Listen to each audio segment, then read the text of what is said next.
series. So today we have Lazada, AsiaPay topics, and also Hong Kong PC here to talk about a little bit of ASEAN, some trends, as well as some services that we're doing. So a little bit of background about HKEBA. Stands for Hong Kong E-Commerce Business Association.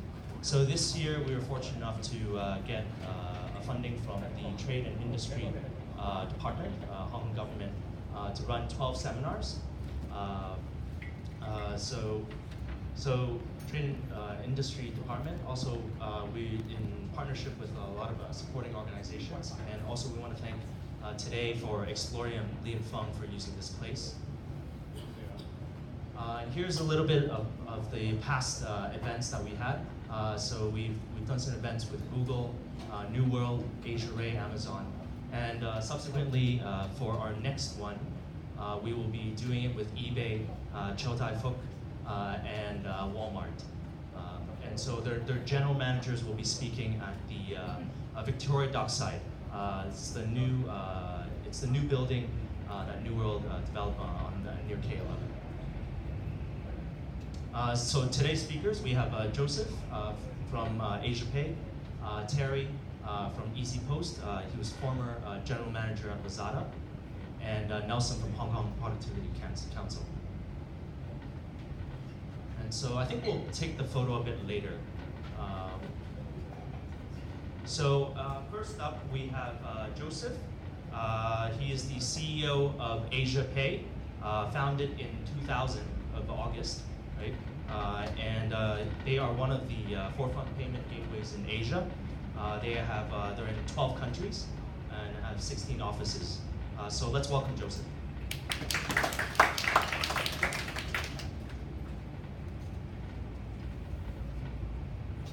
Hello, good afternoon. It's my great pleasure to be invited to join these events, very meaningful events, and to share some of our work in Asia in the digital payment space. So where the digital payments starts, why? Typically, I think that one of the very hit kind of terms that the company you can find on the newspaper is GDP, how the US and China trade impact. In fact, we can borrow the three terms GDP that explain that the driving factors behind the developments of digital payments. The first letter G stands for the continued globalization of trade, e-commerce, cross-border.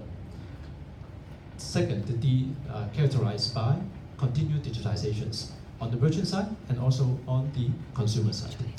From traditional kind of cut, plastic to make payments, now you can all forms of mobiles and others. The last of all is the continued kind of demands for personalizing the experience when we make payments. From traditional using card, bank transfers, now you can use our smartphones and many others to transact. In fact, the evolutions of digital payments has gone through 4 generations. So now we're in the 4th.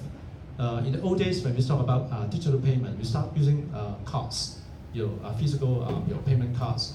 Further down the track, you use the card using like MSR, your magnetic stripes, EMV. We've gone to the digital age. As you know that you subscribe, being an iTunes members, you register your credit cards onto your iTunes accounts. Behind it, the use of certain extent of tokenizations of your cards. E-wallets coming to this stage, and now we are at the phase of AI, IoTs, and there are more developments on this along this area in the 4th generations. So where has all this start? I think that unarguably, in Asia, there has been a continuing commerce extensions from physical world to call centers, and from call centers all the way to internet environment, web-based, to mobile web and mobile apps. And secondly, also extends to social media, social payments. And beyond that, you can see that digital payments has gone through from the first day that dominated by credit card. But I can see that if you're in the your kind of e-commerce developments, try to serve to maximize your sales conversion in Asia. In fact, along that your expansions into Asia, there are more and more adoptions of alternative payments other than credit card, which is more popular to the consumers in the local market. Hong Kong, Singapore, all these mature market consumers online has been dominated by credit cards. But when it's come to some developing market like Philippines, Thailand, and many others, in fact, the penetration of credit cards for online payment is less than 50%. So a lot of consumers in those markets, they count on the use of some other way to make online purchases or mobile purchases, like, for example, net banking, like even 7-Eleven convenience stores payments, ATM transfers, and many others. So for those MNC in particular, if you want to maximize your sales conversions as a regional project, so in each of the countries, you may have to address the specific payment behavior experience of the local market. In Hong Kong, for example, in the old days, we extended to PPS, Octopus, WePay, now WeChat Alipay, and even PayMe and many others.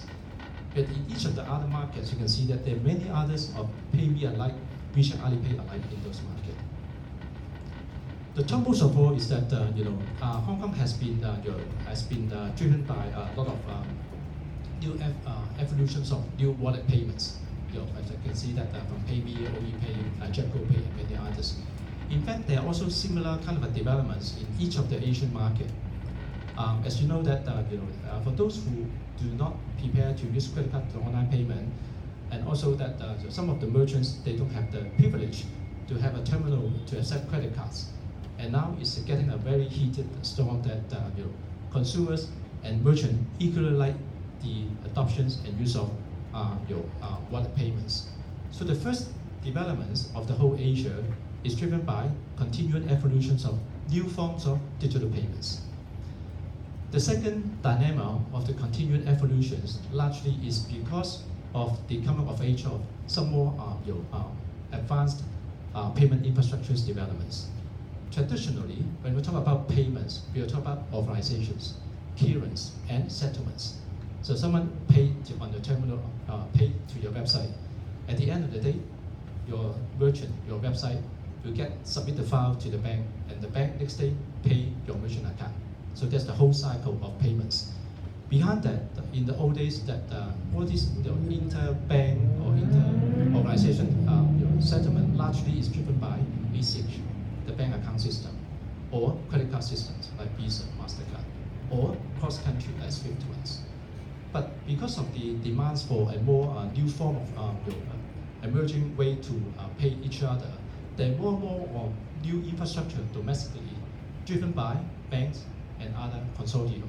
So FPS is a typical case in Hong Kong, such that bank to bank can conduct a real-time transfer. Same case for ITMX in Thailand, like RuPay and others in India. Take a look at the evolutions of payment gateway or infrastructures. So you will hear about some of the common terms like PayPal, Stripes, or other payment gateway in the market. Behind the scene, this is actually how it looks like. Okay, on the left front is that the consumer, when they transact and pay for merchants, there are different kind of touch points. Some merchant will transact to purchase from online, internet, or mobile app. Secondly, they can also extend to call centers, IVR, and not to mention the latest developments will be more on the smart terminals as well as IoT. These are the two more major key channel expansions or consumer touchpoints, so to speak. On the second layer is that if you are running an e-commerce business, chances are you may use either your own shopping cart platform that developed by your vendor, or you can use some third-party platform. One of them definitely will be Shopline. We just met a good friend here. Shopify, your Magento, Sendcard, and all this. And then when the customer put their order, do the checkout on any of these shopping cart booking engines, and will land onto the third level, which is a payment gateway. So as you know that one of the provider in Asia or Hong Kong, as you may know, is a PayDollar. So when the transaction hits the payment gateway, what it does is that we'll do the authentications, wallet handling, currency exchange, fraud screening, tokenizations, and all sorts of things that happen on the gateway before the transaction is routed to the banks. So that merchants may be accepting Visa, MasterCard. Maybe some other transactions could be WeChat, Alipay, WePay, or other payment options. So that gives you a holistic idea how the transaction flow from the origination consumer touch points through the checkout to the gateway and land onto the bank. And in the old days, merchants focus on channel-specific payment management. If I'm a retail stores merchant, I may just get a terminal from the bank. That's it. I plug in my point of sale systems and then let the point of sales process the payment. And I get the payment from the bank, settlement next day. When I go online, I may use another system provided by the bank. And these two systems are likely to be integrated. So as and when I need to trace the transactions, I want to refund the transaction, I want to see a holistic view of single consumer. At the moment, it's not likely. That is where and why there come of age of what we continue to talk about is the omni-channel payment management. That is when we come to when all the transactions across multi-channel can all fall into one single gateway, then the merchant have a full holistic view of all the transactions of all the consumer behavior under one single platform. And that single platform not only serve one single country. Imagine you are running e-commerce in Asia. You may have a lot of headache because you may have one set of reports, if not a gateway, from a bank in Hong Kong. You have another set of reports from another bank in Singapore, another set in Thailand. So eventually you see that this kind of infrastructures continue to play a more and more important part of the operations of all digital merchants today than ever. Take a book about retail experience. In the old days, if I'm a merchant in my physical stores, online stores, the max is that I just accept credit card, Visa, MasterCard, would be good enough. But nowadays, not possible. Because consumer want choices. Consumer prefer their personal preference, experience. So you can see all this logo is nothing new. You can easily see on online and offline media. So what does it mean then? If you are a merchant who want to maximize the sales conversion, what should you do? You will maximize the choices of payment convenience to your consumers. So that is eventually something will happen. And what we see the trends are, no matter on the retail stores, face-to-face, kiosks, and online, we prepare to try to find a way to have a holistic payment management in the front end. So mobilities take the heat. That helps to make the integrations and also the convenience much easier.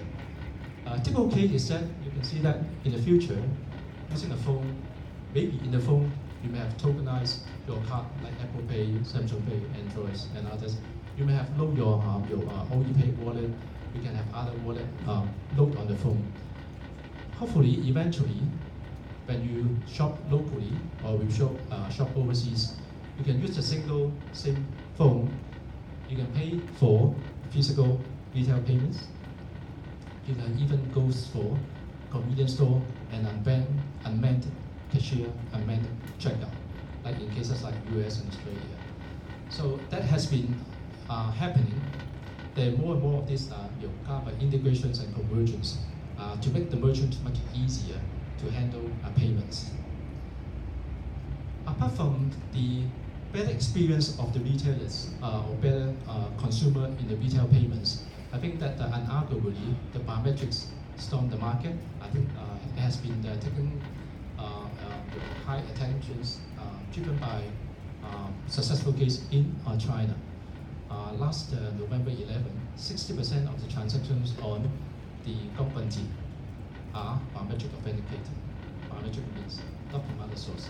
I think you can see that the use of biometric go beyond integrations, migrations, immigration in customs, in the online, in the physical fast food stores, checkout, and even ATMs.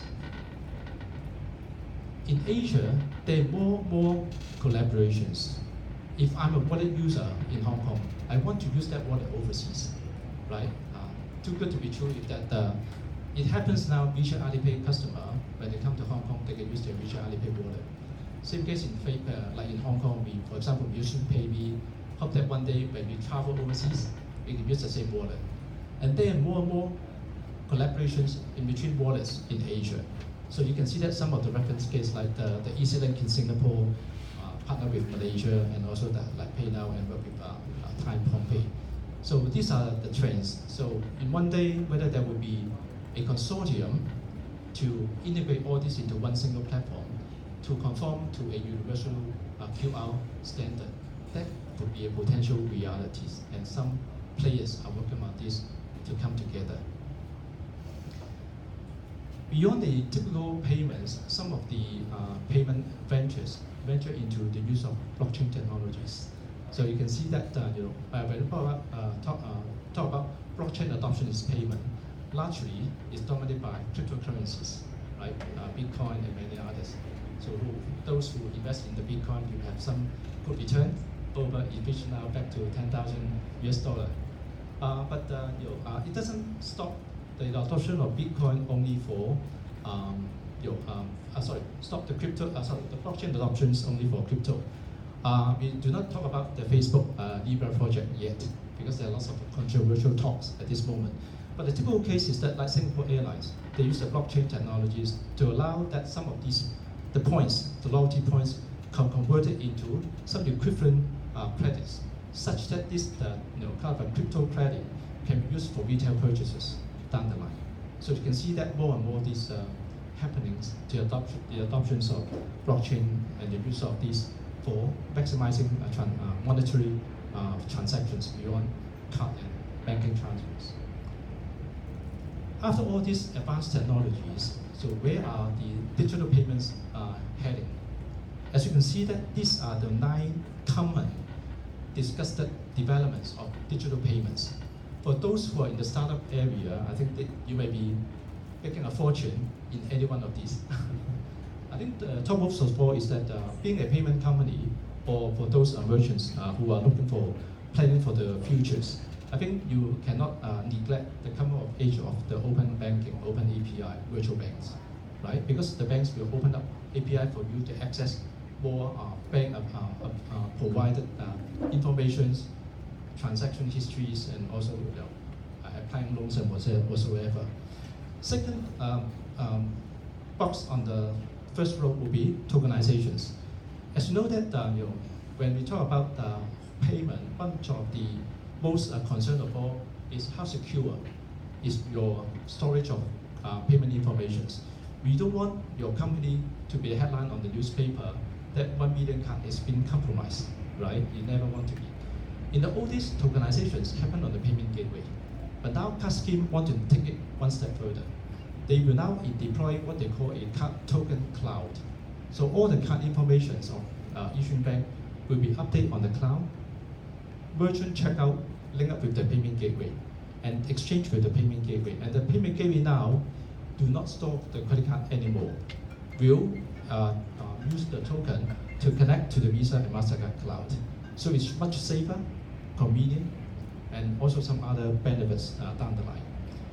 Imagine right now if your card registered under iTunes or Cathay or some other merchants, when you have your card number changed, when you have expiry date change, you have to inform the client or your merchant explicitly, right? It's quite troublesome. But in the future, this update will be done by the issuing bank to the cloud directly. You don't have to inform any of your merchant, even if your card is changed in the future. So that's a new stage of tokenization technologies happening in the market now. SmartPort is taking the lead. You can imagine if you go to the convenience, the retail store today, you can still easily see stack of terminals. One for this bank, for Visa, MasterCard, this for Amex, or this for installment program, this is for your Octopus, this is for EPS. But eventually, because of the smart technologies and mobility technologies, the terminals is getting more smart now. If you are a retailer who have a retail operations, you can consider to plan to make use of the smart terminals to enable, to facilitate more intelligent your payment management in the retail stores. Under one single device, eventually it can handle all these payment options we just mentioned. And not to mention, because all these terminals are Android-based, you can put your applications into the terminal for loyalty points, membership verifications, coupon. All this can be possible in the one single device. We have talked about biometrics. We talked about blockchain before. Secure is also one of the key developments. I think everyone has experience paying online using credit cards. Every time you make a payment, you are prompted a one-time password, right? You think that so annoying. It's the same me using the same device, buying from the same stores, but every time seems that nobody trusts me, and I keep on being asked for the same password every single time. 2.0 will be launched in Asia in this November, October. It will provide the whole verification in a much more smart way. For example, if there are more data from the merchants who can fit all the way to the gateway, to the bank and to the issuing bank, that recognize, oh, this is the same you, same user ID, same device ID, and perhaps same merchant ID. I know that you have experience before to pay at that merchant. So the second time, third time, you do the same process. Suppose the bank will have more confidence this is the same you, and you will not be prompt for the second time OTP or third time. So at the end of the day, it benefits you because you feel that you find it more convenient to finish the payment without getting the more OTP. It also benefits the merchants because it minimizes the sales drop down, right? Because you don't have to wait for the whole process to finish. So be prepared for that. The mandate of MasterCard is this October, and Visa will be April next year. How many digital merchants would like to have advanced MIS? When I launch a campaign online, I want to know not only the sales online, but I want to know where the sales come from. Domestic customers or your foreign customers, and what are the preference payment in that 1 hour payments, that sales. And out of that 1 hour transactions, how many of them are using mobile devices? So all this can be analyzed in the payment system nowadays. So last of all is the come of age of IoT. I think that we have a guest today on IoT Hong Kong. I think we can share more in the futures. Last, for those who may not know HKEBA, so we are the company behind the brand of PayDollar. So we are a very home-based payment company. We started in the year 2000.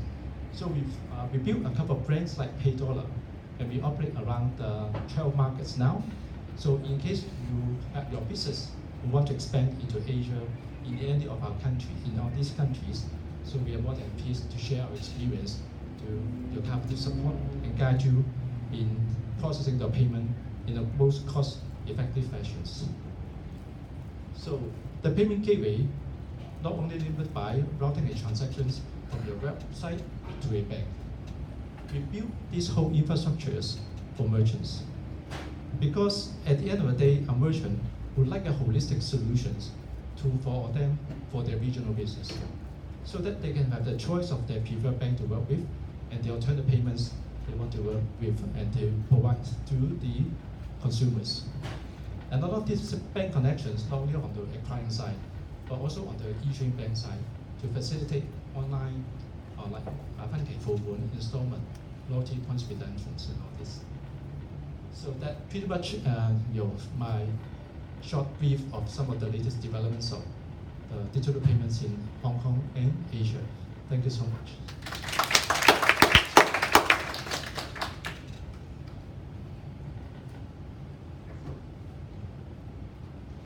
Thanks, Joseph. Next up, we have Terry. Terry has 20 years of e-commerce and supply chain experience in Southeast Asia. He was the former GM of Lazada and is currently the CEO of EC Post and the chairman of Hong Kong E-commerce Supply Chain Association. Let's welcome Terry.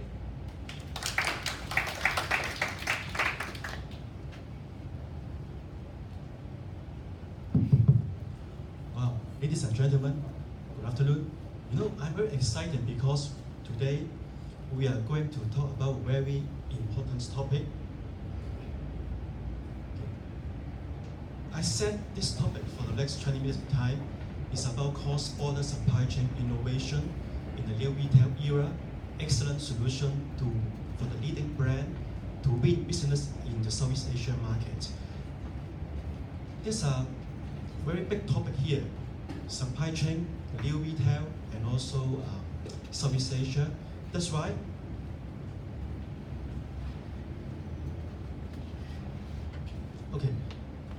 why we need to spend 20 minutes of time to talk about supply chain in Southeast Asia. And then let's see Jack Ma. I think 4 years ago, Jack Ma mentioned that in the future, pure e-commerce would die, and it would bring along the new retail era. But what is the new retail era? It's the fusion of online plus offline plus logistics. That's why you see here, logistics is very important, not only right now, but also very important in the near future, in particular in Southeast Asia. That's why you see Alibaba acquire Lazada, go into Southeast Asia. We have Amazon, they go to the Southeast Asia. We have JD.com, all sorts of big giants. They are going to Southeast Asia. So let me further elaborate about myself first, so that you know where my points come from. I have several roles. I'm the former general manager at Lazada. I'm responsible for develop the supply chain solution for Lazada in Southeast Asia, and that extends to the whole Alibaba group. And also my company, EC Post, we are helping the merchant to go inside, to go into the Southeast Asian market, from China, Hong Kong, to go into the Southeast Asian market. We provide end-to-end supply chain solution. We have also omni-channel solution. Also, I'm a lecturer in the University of Hong Kong, advisor board, advisor for the government for the Hong Kong Science and Technology Park. Also a keynote speaker across Asia Pacific, mentor, and also doing some consultancy. So in the next 20 minutes, I talk about first of all, hey, why we are so focused in the Southeast Asia? Why it's so attractive? Secondly, what are the opportunities we can grasp hold of? And then what are the challenges, in particular about supply chain? Also, how we can conduct supply chain innovation to help us to go inside Southeast Asia market. Lastly, we will brief introduce about EC Post, my company, and also Hong Kong E-commerce Supply Chain Association.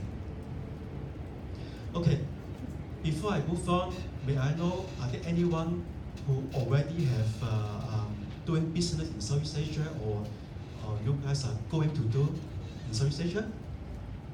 I feel. Well, Southeast Asia is a very interesting place, I can say. Here I highlight the 6 major countries which we more focus when we develop Southeast Asia markets. We have Indonesia, Philippines, Vietnam, Thailand, Malaysia, and Singapore. But among all these countries, we are more focused on the Indonesia because Indonesia contributes more than half of the population in the Southeast Asia market, and the Philippines, Yeah.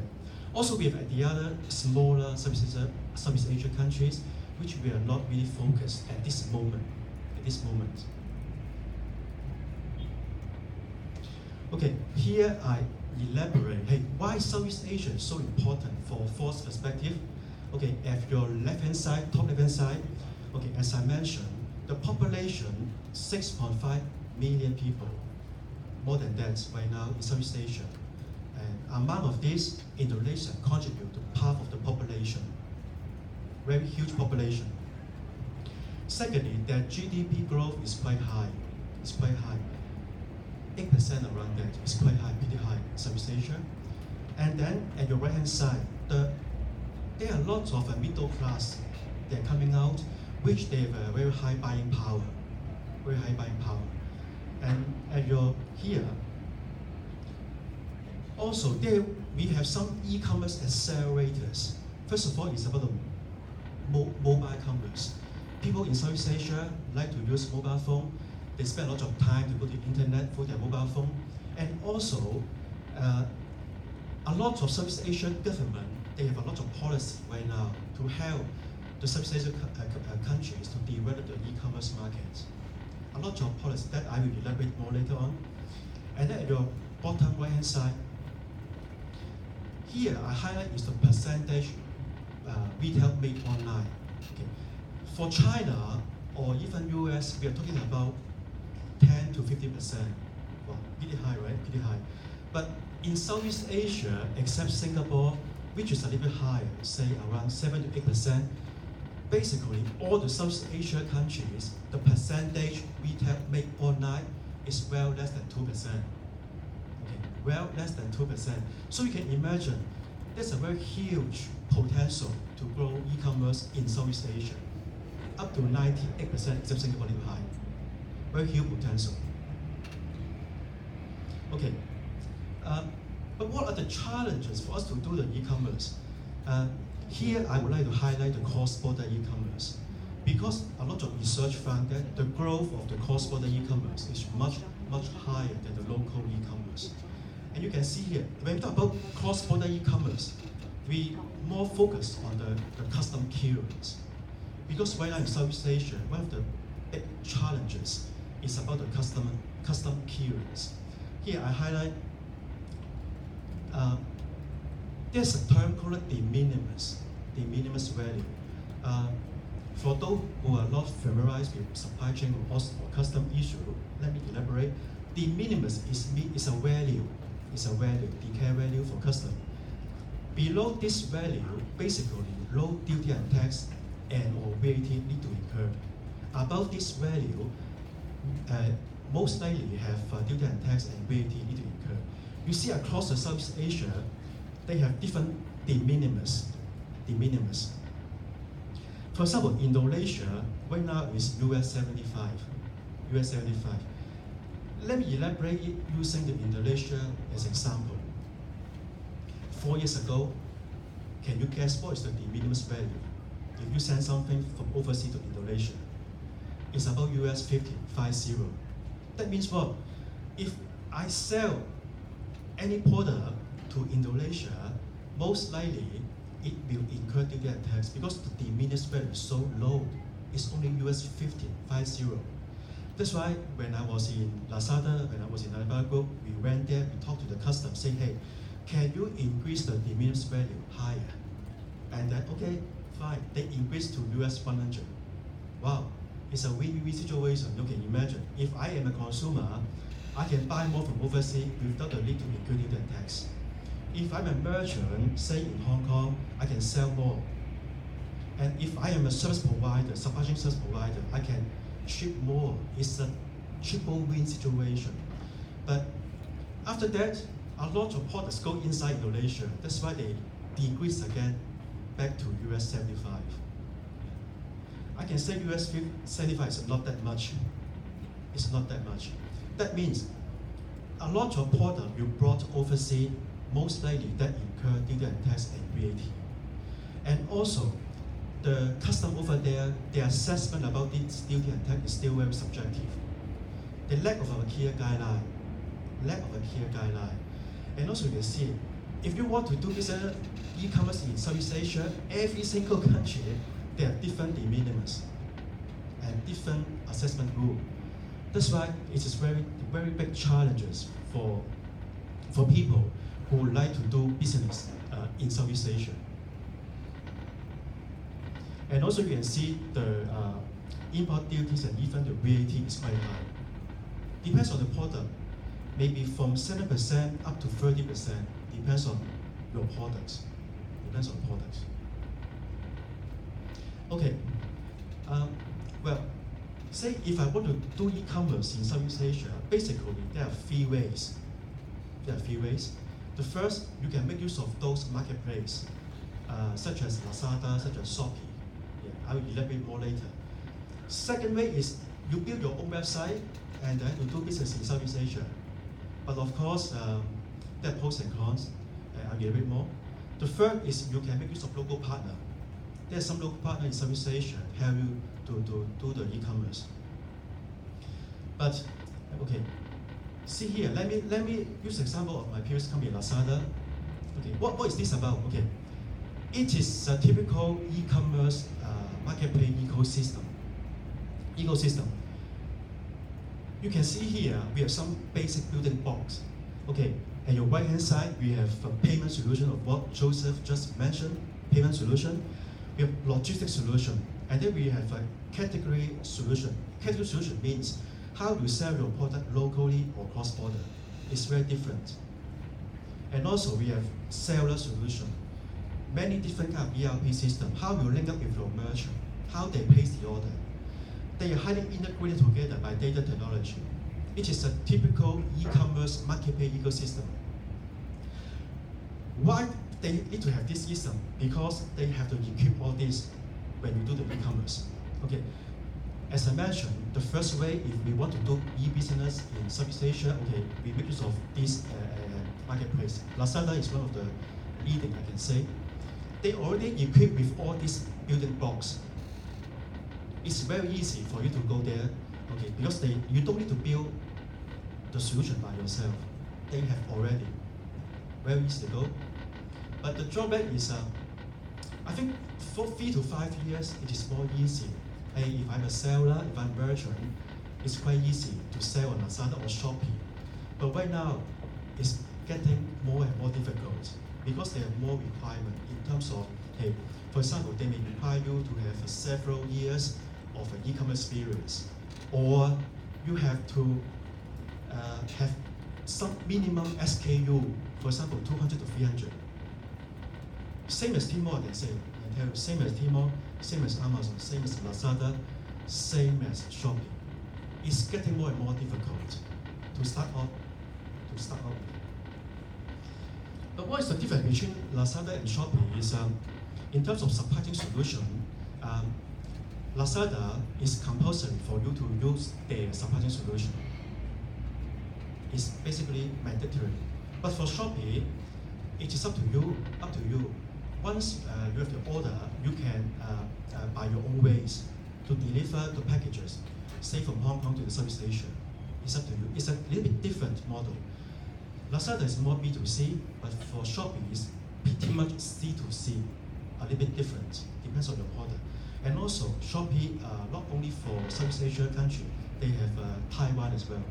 They cover Taiwan as well.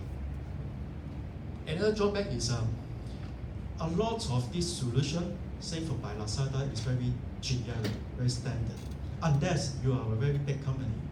I'll give an example such as Xiaomi. At that time, we work with them. Wow, because Xiaomi is very giant, very big company. That's why we pay me a lot of service just for Xiaomi. Okay. But if you are just an SME, I believe you just have to use the very standard service. But if you are a brand owner, most of brand owners, they prefer very tailor-made service. Very tailor-made service. So here is just a screen to capture, hey, they have a seller center in Lazada. Once you open the account and then you upload your products, they have a special salesperson to guide you, to educate you, hey, which kind of product you should sell to each countries. And this is a screen we call seller center, and then you can monitor your inventory, you can monitor your orders. It's a one-stop solution, very convenient.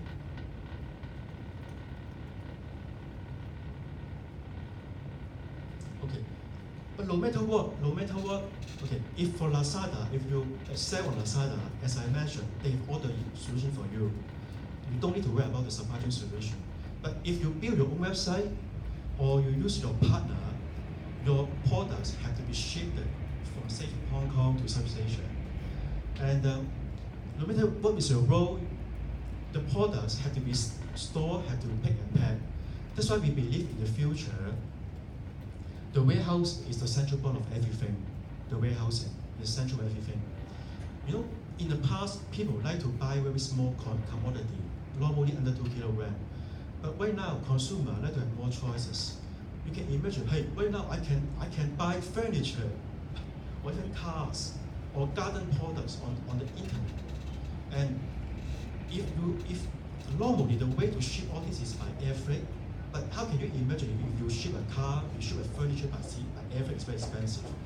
That's why right now we emphasize full sea freight and then full destination warehousing to store your product. Once you receive the order and then they will ship from the destination, save cost, faster.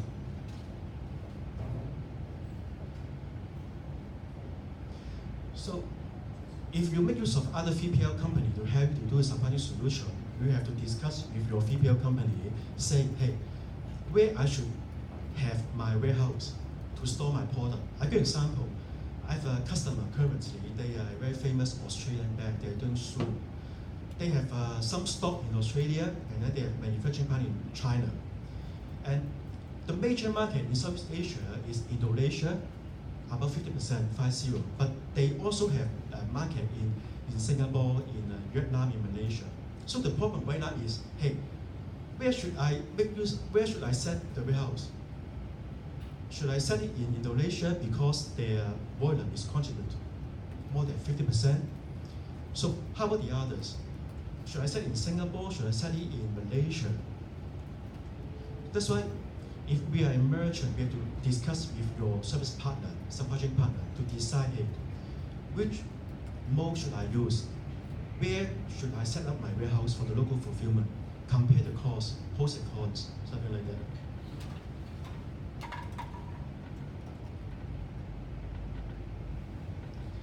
Why supply chain is very important and we undergo a supply chain transformation right now is, as a consumer, from the consumer's point of view, we want the cost as low as possible.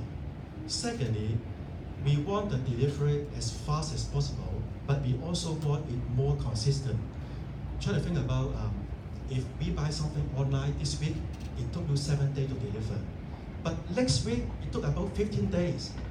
That is definitely not a very good customer experience, in particular during a festival, during a peak season.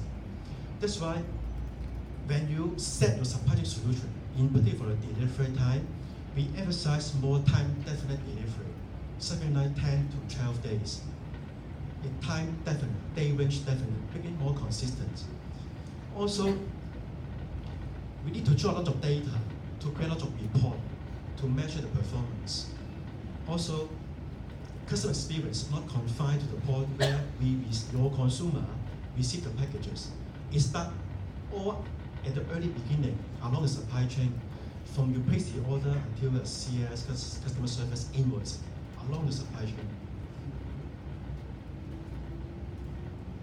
And there are lots of other obstacles for us to develop supply chain. Infrastructure is not that effective, efficient right now. Custom queuing is not that efficient, very subjective. Second is about the IT technology. One of the key problems right now, in particular Southeast Asia, is the lack of end-to-end visibility. We as a consumer, we want to know where our packages are, anytime, anywhere. But most of the time, we lack of the end-to-end visibility. Third is about the customer demand. Okay, in the past, 3 to 4 day delivery is fine, but right now, we emphasize same-day delivery. If you are doing F&B, we emphasize on-demand delivery. Make it more and more difficult for the company to achieve the needs of the consumer in terms of the delivery. So let me introduce about our company. We help the merchant to go inside Southeast Asia. We provide end-to-end supply chain solution. There are some critical successful factors when we develop a supply chain solution or when you talk to your 3PL partners. First of all, we need to have some experience about e-commerce and cross-border. Secondly, it is very important to have your own control facilities, say the custom clearance and also the last mile delivery, better control. Thirdly, is the relationship with the local customs. Relationship with the local custom is very important. Lastly, is some practical reference or experience. Say for your 3PL company, they actually have the experience to go inside Southeast Asia. Here, I highlight example which we help Lazada, my previous company, to send their packages from China, Hong Kong to Indonesia. We pick up their packages in Shenzhen and Hong Kong along the way, and then we custom clear the products, and then we make use of our last mile delivery to deliver their packages. Just repeat this.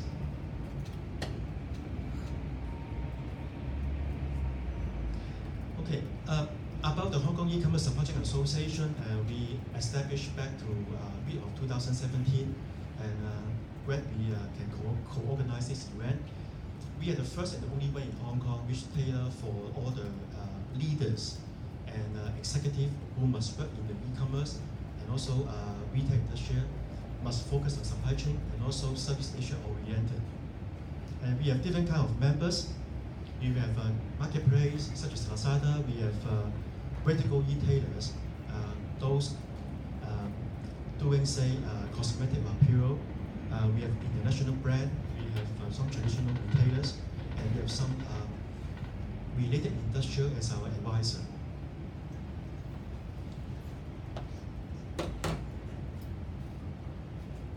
We have 3 objectives.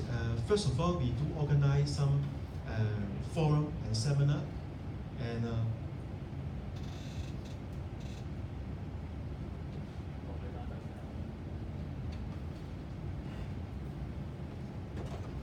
we also provide advisory to government, to some international organization. Okay, lastly, this is my WeChat. As I said, supply chain, Southeast Asia, new retail is a very, very big topic. Because of time, today I just very, from a macro view, in particular from my experience in Lazada and also my own company, to highlight when we want to develop e-commerce in Southeast Asia, how you should consider what the challenges and obstacles and opportunity when you develop a supply chain solution. And you can scan it, and then we can keep in touch for sharing later on.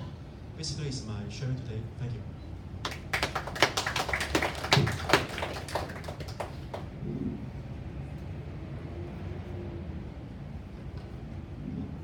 Thank you, Terry. So next up we have Nelson. He has many years of experience in electronics and lighting technology industries, and he's currently the BUD manager for Hong Kong Productivity Council. So in the previous slides, we learned how to get into Southeast Asia. He will tell you how to get the money to do that.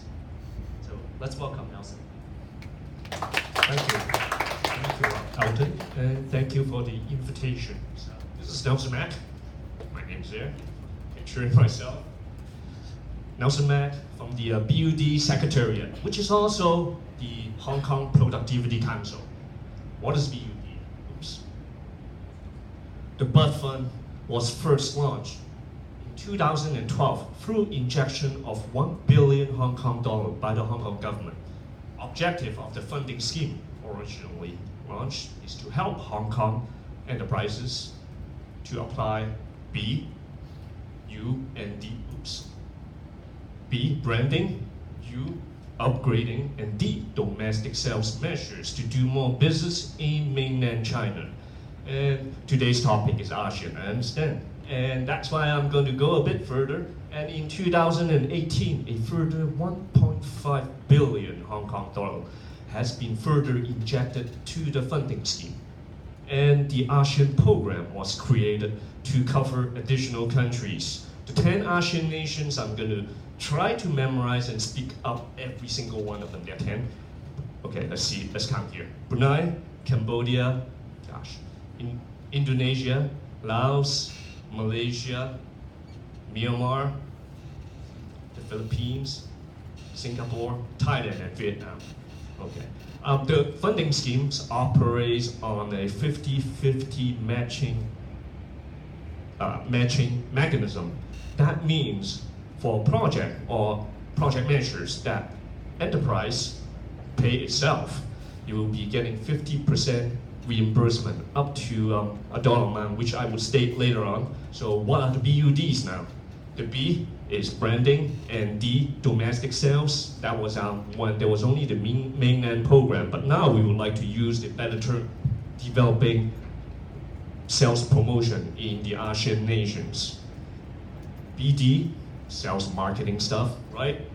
U, upgrading. That could elaborate a little bit more. What upgrading could include could be upgrading your equipment, upgrading your product mixes, or even adding production automation or any kind of certifications to it. So who are, I mean, it sounds pretty attractive, right? So who are eligible to apply to the funds? Any Hong Kong company with Hong Kong business registration, non-listed, without any limitation to the company on industry, are eligible to apply for such funding.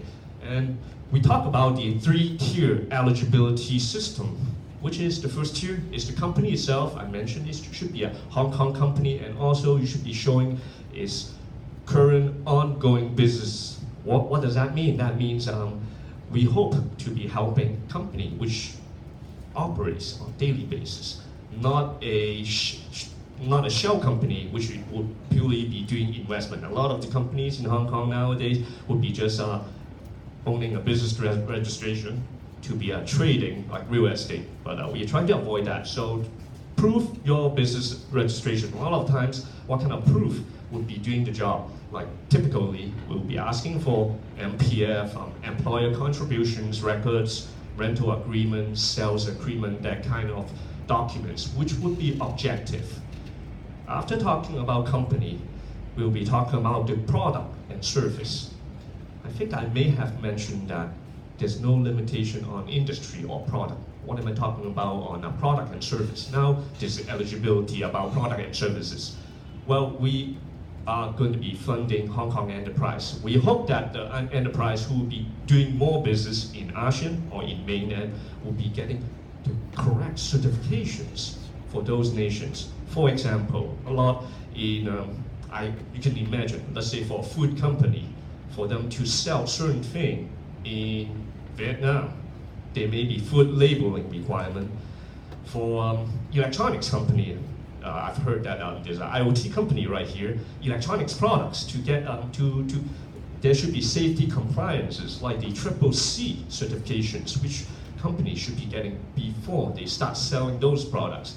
And finally, company eligibility, product or service. Then we go into the project itself. That is what you would be writing on your applications to apply funding support.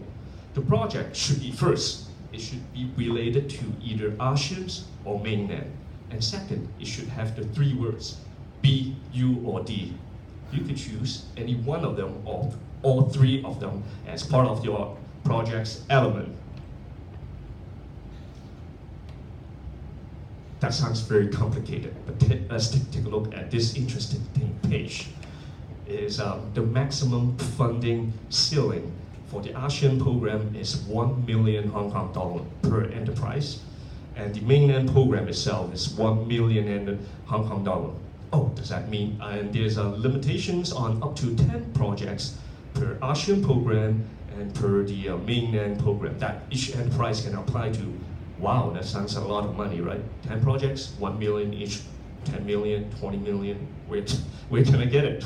Well, when we say a funding ceiling, that means that each enterprise can only get up to 1 million per the ASEAN and 1 million per the mainland. Of course, you could have up to 10 different projects to spend, to use up that $1 million funding cap. Let's say, for example, I've seen applications where actually company would be first applying the first application or first project would simply be applying certifications for a specific product in let's say in mainland. Then the second project could be actually doing the exhibitions and hiring salespeople to be doing. So that is up to each enterprise to decide itself how to distribute themselves. And finally, we'll be talking about a little bit more about other enhancement. We mentioned that there was enhancement done in this page. In the past, if any one of you have applied to BUD Fund, it was a very painful exercise. It was 25 pages of essay.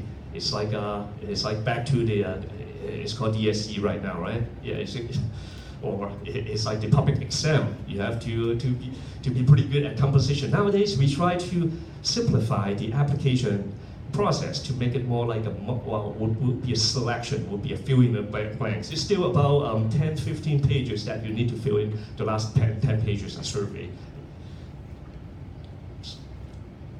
Okay, now that you understand it's attractive and you want to do more business in ASEAN or mainland, you can decide let's go apply for the help, right?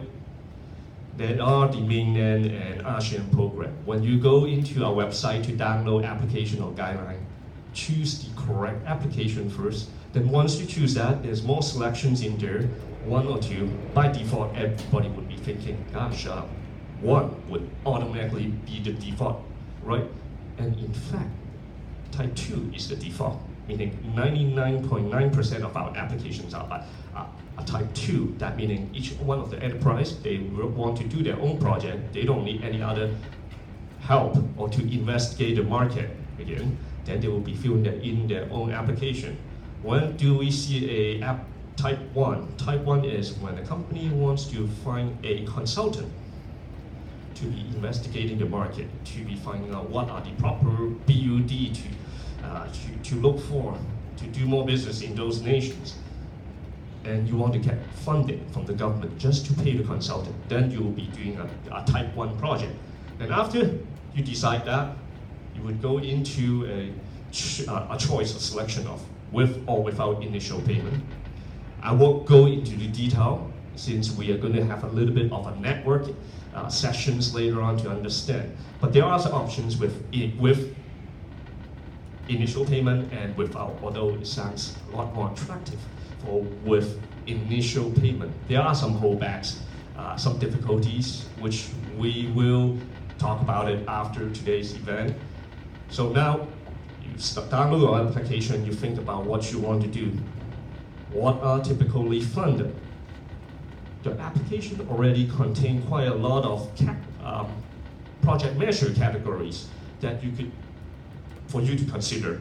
That includes, for example, on the first row, which originally there should be a column, there should be a heading on there.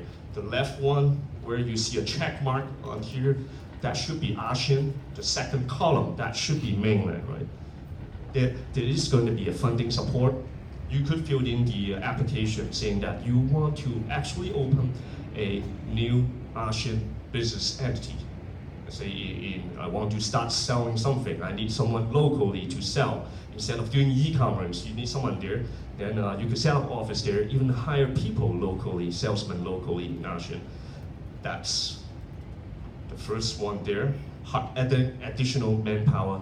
But anyways, you could see more on our applications and on our application guide. But what I want to focus on is whenever you think of any project measures, always consider and think about how those measures are related to B, U, and D. Let's say what is not included.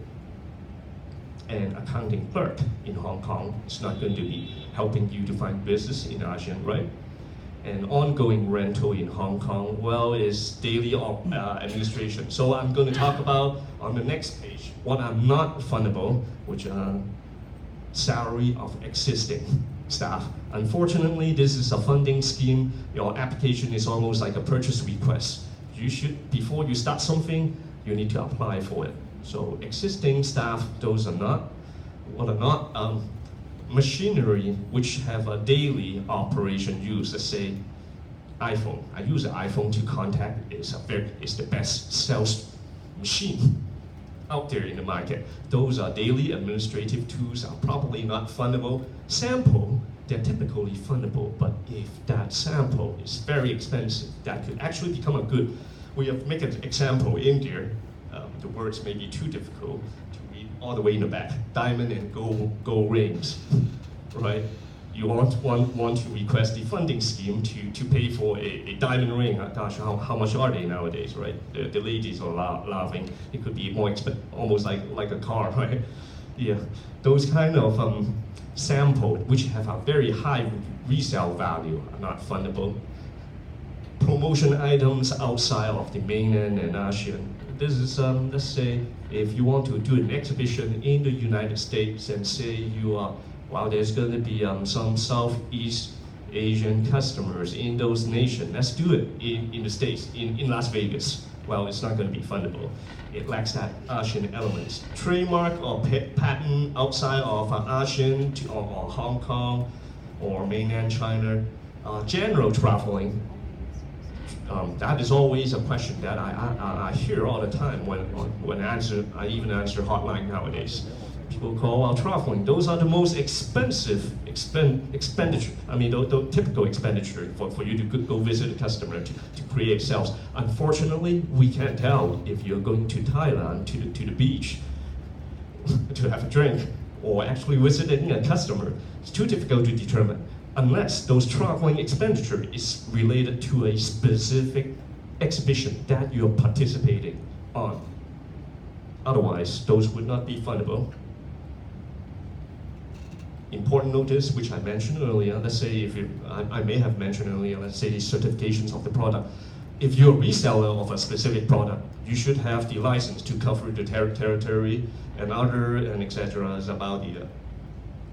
Is mostly about the compliance locally. This page is about, well, you've turned in your application, you've heard exactly what I said, you study the 40 pages application line fill in, spend like half a day, so that you must be getting that $1 million, right? Well, first of all, we've got to, there are some criteria that we will be looking for on your application. They must contain either the ASEAN or the mainland, depending on which applications you're turning in. Second is, are they reasonable? What is reasonable? Business is reasonable. I want to make money is reasonable, right? Let's say if you want to set up a Thai teaching school in Thailand while you're Chinese and Hong Kong company, that doesn't sound too reasonable, right? If you're going to be posting an advertisement in a Hong Kong newspaper for the full page, cover page for trying to attract foreign customer, that doesn't sound too reasonable. So we'll be, they sounds like pretty common sense, but believe me, I'm getting bogus applications out there. And you should be, and all of the measures should be measurable. That means don't be too vague on your application. Sometimes we get an application saying that I want to hire 2 to 5 sales manager. Give me a budget of filling in there for 2 million Hong Kong dollars as the project cost, right? And that's not measurable.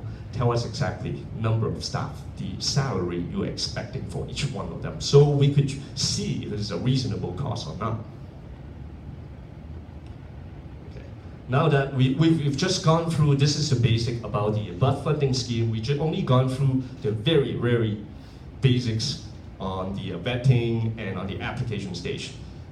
I mentioned this is on reimbursement base. So what you're applying for is almost like a purchase request or budget. After you get approval, then you would be starting to spend. After the spending on the reimbursement, we'll talk about that in future scenario where we will run into each other again, or after I think we will have some networking session that we could continue our discussions later on. The reason I want to end this is to bring you more good information about another funding scheme, which HKPC is also acting as the secretariat. It's called the RITAS. It's not related to ASEAN, but I know today we've got a lot of experts in the IT, in the technology sector, as well as e-commerce. This could be something good for your client or even good for yourself. It's got a very long Chinese name. Every time I talk, I give a speech on this funding scheme. 17 Chinese words. I can never remember all those Chinese words. 零售業人力需求管理科技應用支援計劃。Okay, English is a lot more easier. Technology, retail technology adoption assistance scheme. What that means is government again is giving out money to help Hong Kong retail companies to give money to support them to resolve labor or human demand related problem. Well, that sounds like layoff, right? Wow, you want to cut people? Well, this is quite negative, not in nowadays. Well, let's put it that way. Let's have your core people, your team members to be upgraded, to be focused on performing real customer service, upselling them, right? Making sure the customer service are done properly. Let technology perform the daily operations or routine stuff that is easy to create human errors. So how does it work? Well, it's a matching fund, just like the BUD, except that we use a different term. The main organizations of this funding scheme is still government. It's another government department. So they use a one-to-one mechanism, which means you spend $2 and the reimbursement is $1. The funding cap is a little bit less because it aims to help smaller business initially. It's only a $50,000. It's dedicated for retail. What exactly is retail anyways?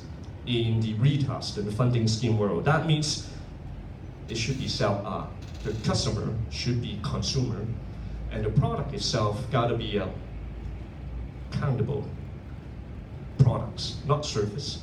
Let's say I've received questions from a salon, from one time from a salon, saying that could they apply for this retest? The answer is not on the hairdressing part, but let's say if they're selling some shampoo afterward, that section we can consider that as a retail. Unfortunately, restaurants, there are quite a lot of them out there, right? Those aren't considered retail in this funding scheme. The difference between retailers and BUD mainly is retailers go reach out for retail-related and local business in Hong Kong. The BUD is only limited to company who wants to reach out to ASEAN or mainland. Eligibility are quite similar to the BUD, with the exception it needs to show is in retail. The type of retail industry it is supporting includes online, offline shop, even like counters in department store where you could be doing a short-term basis, or even in trade fair once per year. I don't know what that English name is. 工展會. You must have heard about it. Once every year, even brand name comes out to try to sell directly to consumer in Hong Kong. Those kind of events, we even funded those activities. Typical funding scope, technology related, we will go into examples like that. You guys are all expert. I'm not going to go into what technology could do for you. Typical example, POS, old school stuff. Inventory system, you see that is actually, I think, an RFID system. I think next one could be RFID system. Let's say you've got, so these are actual examples of what the retailers have funded in the past. RFID, well, this is a ring in case you can't see the, I guess, how many carat would that be? Maybe one, that's too small. Okay, CCTV. Most of you guys have thought about technology, well, software, hardware that could change the world. Even old school items like CCTV. I mean, how could that resolve human-related? Well, I guess your sales staff or sales colleague associates, instead of walking around in the shops, could avoid time to be looking to making sure that diamond ring is still there. That helps. Online shop. If you've got an offline shop right now, you want to reach more customers online, that helps save time for you to count the cash, right?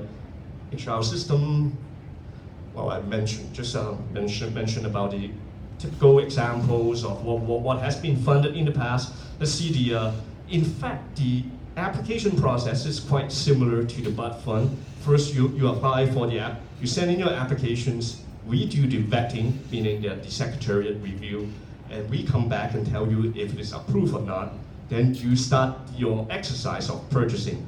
In here you have this stage and in fact, I think this is quite similar to the technology voucher program, where you'll be submitting quotations to the secretariat yourself before you actually spend.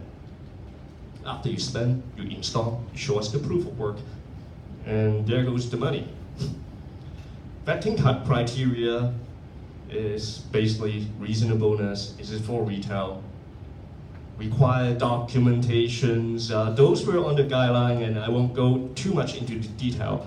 But for today, I have brought in some brochures in here in case you guys are not, well, most of you are, I think, in the e-commerce sector. You're very, very familiar with technology-related stuff.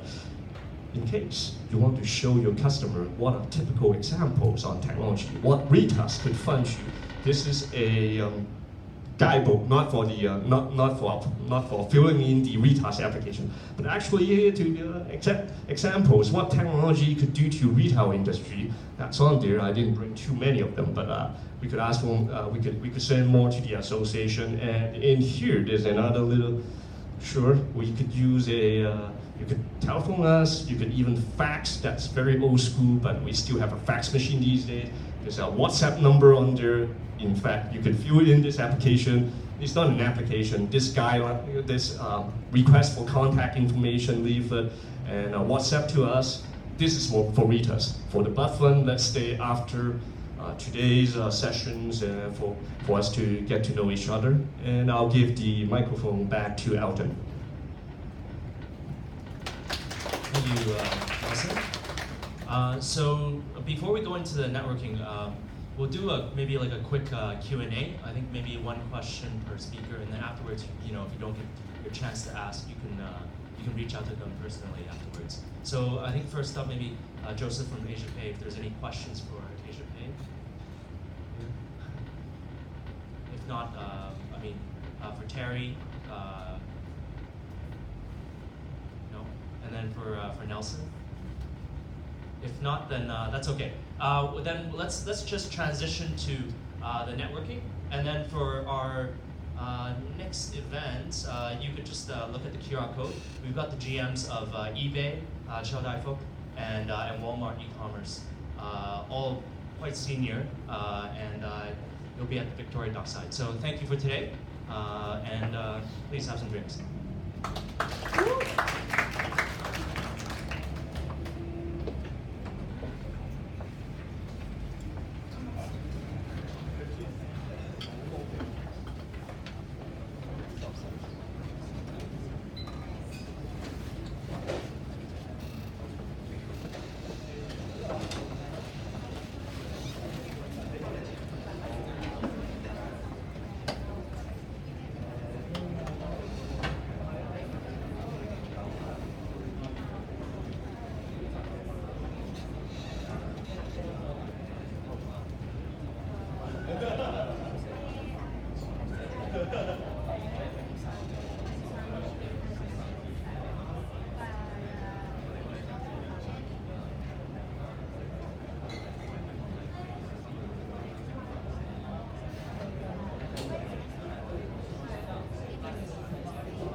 Window.